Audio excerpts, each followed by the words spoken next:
Assalamu alaikum ɓiɓɓe fulɓe kala ɓeɗɗo pollo wawi wonde foof a salminama o juurama. Hande ne Jeeri TV télévision aynaɓe gari ɗo hande commune de Sayeur village de Wendu Yara ɗo e commune de Sayeur. Jeeri TV ƴeeɓoy ga hande fulɓe ɓe holko woni golle mumen e holno ɓe guurdi. Jeeri TV télévision aynaɓe ɗo kew daƴa kewnoɗo hanki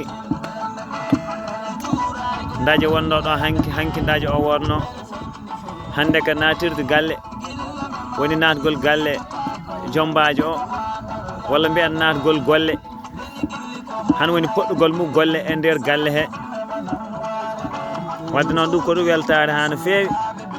Ɗum fof ko culture fulɓe foof. Jeeri TV télévision aynaɓe ne yahda mon ha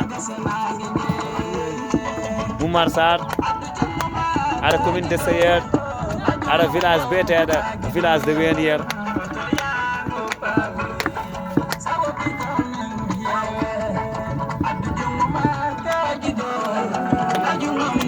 Kagiɗo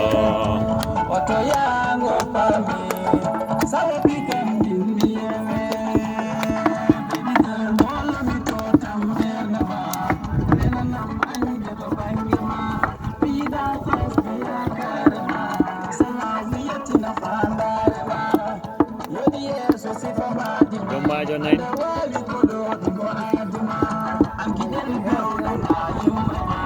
Jeeri TV télévision aynaɓe ɗo hande commune de Sayeur village de Wendu Yara. Commune de Sayeur noon nani région de Louga département de Louga arrondissement de Keur Moumar Sarr tega hen commune de Sayeur ngala village de Wendu Yara lawol faade ɓokki neɗɗo ha mbar Toubaka toon foof Jeeri TV ne yaha toon.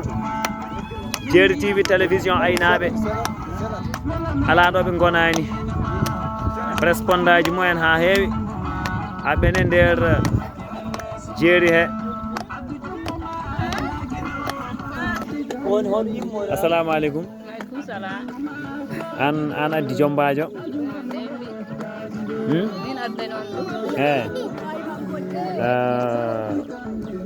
golle ma jooɗi peewi oɗo kay ƴetti jombajo kay